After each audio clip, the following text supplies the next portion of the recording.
Hello, good morning, good evening to all our viewers. Welcome to 22-Year Tales. And today we have yet another video on the post-match analysis of Australia versus Sri Lanka test match that happened in Galle. And I have my friend Akshit with me. Hello, Akshit. How are you doing today? All good, Shubham, and we'll be analyzing on the the Australia versus Sri Lanka, the first Test match that happened at Galle, and Steve Smith was the captain.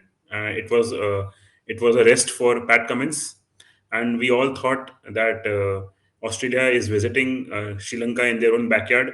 It might be very tough for them to give a competition to Sri Lanka, who play very well in their own uh, backyard. But it was a no match. It was seriously a no match, and Australia was the most dominant team there. And what a performance by Australia, beating Sri Lanka in their own backyard within 3 days, I guess, three and a half days. And Gaul has been specially favoring Sri Lankans for a long time, but yet Australia went there and then they were able to conquer with such performance that now they have completely sealed their place in the WTC final. Although there was some rumors that what if Australia does not have the right, they do not complete their overs in time. What if they get a penalty for a slow over rate?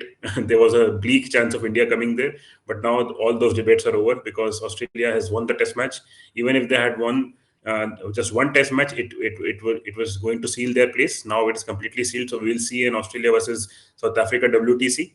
But what a match, Shubham, and yeah, please go ahead with your analysis. Yeah. Just to tell you guys how dominant that victory was, this was their biggest test win in subcontinent by Australia, where they have defeated Sri Lanka by an innings and 242 runs.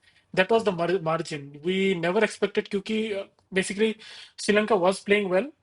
I think they played well against New Zealand also. They've defeated New Zealand, then the Yeah. same New Zealand which came to India and whitewashed us. So we thought that they were a strong team. So when basically when India was playing against Australia, we were hoping that if India could maybe drew the series, then Australia could come here and maybe get whitewashed by Sri Lanka.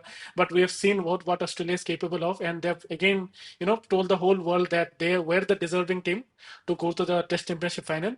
I think in reality, India never had a chance because Australia had to drop some 10 to 15 points due to slow over rate, which was never going to happen. It was more for Yeah. like a genie kind of wish that you bring a genie and you wish for that. But talking about the Australia match, I think let's go into the match summary.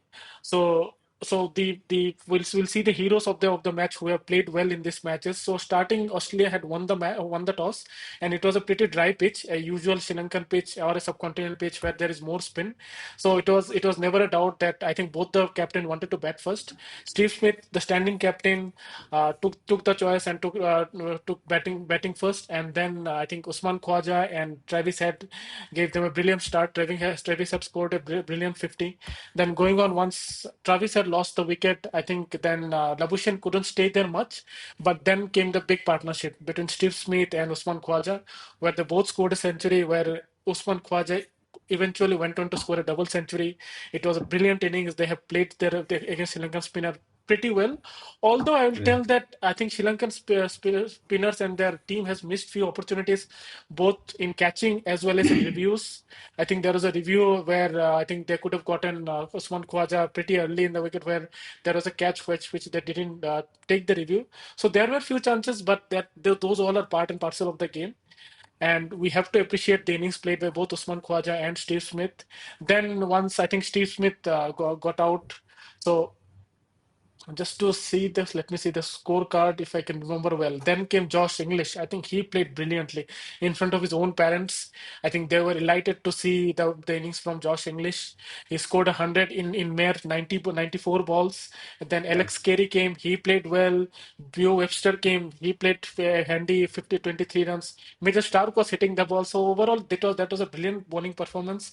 And I think once you have taken, once you have done, once you have scored around 450 50 runs, the opposition is already under pressure. They are already under the pump, and then it was always Australia's game, because after 2 days, you know how Sri Lankan pitches are. It starts to spin a lot, and to chase down 600 runs, it was never going to happen unless there's some extraordinary batting could happen from Sri Lankan side. So that what was expected, that Sri Lanka could give a fight, but that was not there. There was not any fight. The Sri Lankan innings started again pretty badly. I think initially Kuhnemann was the one who broke their back. He took I think what 7 wickets, I believe, or five Yeah, wickets he took. he took 5 wickets in the first innings. Yeah, He took 5 wickets, followed by Nathan Lyon, who took 3 wickets, and Mitch Stark was also bowling pretty well. He was bowling those in-swinging balls, and he was bowling pretty well. Kuhnemann was brilliant. I think he when he was bowling, right, he was giving me memories of Jadeja. Bowling with his left hand, spinning the ball away, and you know how much spin there is in Sri Lanka, especially on the third day pitch. yeah. So Kuhnemann has bowled really well. Nathan Lyon has bowled really well, and I think other than probably uh, De Silva, or I believe Dinesh Chandimal, there was no one who could stand there. Everyone almost got out on, and they couldn't play the spin. And then again in the fourth innings, they could only score mere 165 runs, followed by in the final innings. I think Australia made them to follow on, because it was Yeah. necessary to follow them on, because it was raining. I think not a single day was there where we got the whole overs of 90 overs quota. It was raining a lot, so Australia decided to follow on. Plus, they had over almost 400 odd, or 450 odd Six run hundred lead. runs. 600 runs. Now, Yeah, lead of around 500 runs they had. yeah, So yeah. there was no doubt to go for follow on, because the maximum that Australia Sri Lanka could have done was a draw. But that was not that never happened, because I think they wrapped up the second innings also with mere 247 runs. Again, we saw some fight from Angelo Matthews, coming to Mendes, Dhananjay De Silva, Kushal Mendes, and Dinesh Chandimal, but it was, the fourth and fifth day pitch. It was never going to happen. So credit goes to, I think, again, the bowling attack of Australia. Again, it was Kuhnemann and Nathan Lyon. Both of them took 4 wickets each, and they have wrapped up this victory. And they had the biggest, victory by runs in subcontinent. So, based on this performance, Definitely. Akshit, Yeah. what did you say? What is your reaction for such a Australia's strong performance? So credit goes to Cricket Australia because when India was playing in Australia during the BGT, we were hearing some rumors that this might be the last series for Usman Khawaja. He might not continue to play because we already had, I mean, Nathan McSweeney and Sam Constas as their openers. So we were hearing that he is already 38, 39 years old. He might not continue.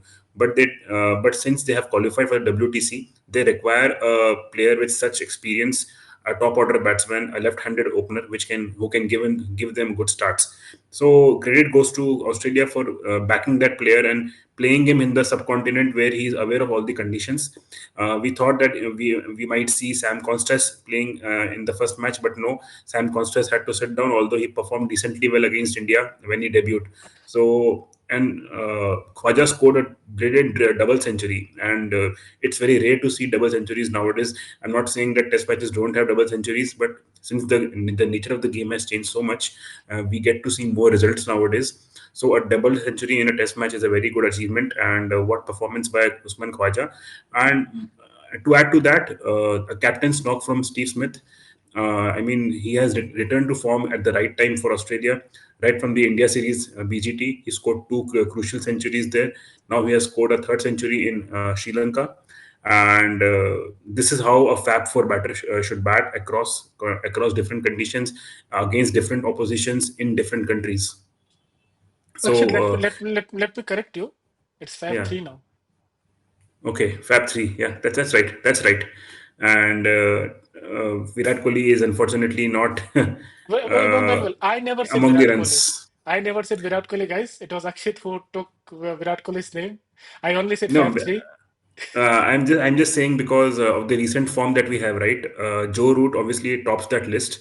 He has scored more hundreds than anybody combined, and then Williamson does not get to play much. Test cricket does not have that much matches, and Virat Kohli, we have always seen that he is going through a lean patch. Although he scored a crucial 100 in Perth, but definitely. Even if it is Fab 3 or Fab 4 doesn't matter. But Steve Smith has come to form at the right time for Australia, and that is what they require from a classy batsman like Steve Smith. And then Shubham, they did not have the likes of Mitch Marsh or the Cameron Green. Yep. Both are pretty good handy all rounders for Australia in Test matches, but they were not present, and it was very important for a player like Josh Inglis to come good. It would give them immense confidence that yes. They have a player in Josh Inglis who can come and bat in subcontinent against tough playing conditions, against tough spinners, and to score a century like at a run rate of less than run a ball. It's very commendable. I mean, you can only hope that this team goes and performs well at the WTC as well. And it is very shocking for me, Shubham, that a team like Sri Lanka, who has pretty much experience in their side now. Chandimal has been playing for very long for Sri Lanka. Angelo Matthews is their veteran player who has been part of the squad from a quite a long period of time. Prabhat Jasuria plays very well in their backyard, is a good left arm spinner there. But still, they were not able to dominate at all, and they allowed Australia to score around 600 runs, and which were going to be too many at the end. And as we rightly see the scorecard here, they ended up losing the match. And yeah, uh, how much ever we say about Usman Khawaja, he was the man of the match, and he was the player who, he was the only reason why Sri Lanka could not win the match. And just to talk about Usman Khawaja, right? During the Border Gavaskar Trophy, all the ex Australian players were talking about, okay, what is next? What is next after Usman Khawaja? Because Warner has retired, so they were all expecting with the form that was going on with Usman Khawaja and the way he was falling prey for of Jasprit Bumrah. Everyone was expecting that it has come to the end of we have come to the end of Usman Khawaja's career, but he had showed that he has so much cricket left in him. He can play longer, and maybe we might see him play 1 or 2 more years. But he has showed that resilience in him that he can still play those big innings. I mean, 232 in subcontinent is pretty big for any player from Sena countries Yeah, to play because they definitely. are not used to that much of spin, and the ball was spinning a lot. Yes, Sri Lankan bowlers couldn't, take to use that much because they were bowling in on first 2 days of the match. But credit has to be given because the way Australia has played, they didn't just stood there; they have scored runs in each day. If you see, both Steve Smith and Usman Khawaja had scored their centuries in the first day itself. So Yeah, they're scoring runs whenever they were getting the chance, and that made their run stick, and and that was the reason why they have scored such a big score. So credit should be due. And I think both Usman Khawaja and Steve Smith have shown the way, and Josh Inglis also have played really well. I was a bit disappointed with the bowling attack of Sri Lanka. I think both all their three spinners looked a bit no, they didn't have the sharpness, to be honest. yeah, In the first 2 days of the match, I don't know if it was only due to the pitch. I don't think so. I think Australian players have played them really well because in a day it shouldn't have changed much when Australian bowlers came to bowl. So I yeah. think credit should be given to Australia, and let's see if Sri Lanka can make a great comeback in the next match. Yeah, and also Australia's team selection was also spot on there because they picked Yes. the right combination of spinners. Obviously, we know Nathan Lyon plays every time wherever they play, but also Matt Kuhnemann. Kuhnemann is a handy left-handed spinner, and he was very effective in the Sri Lankan conditions.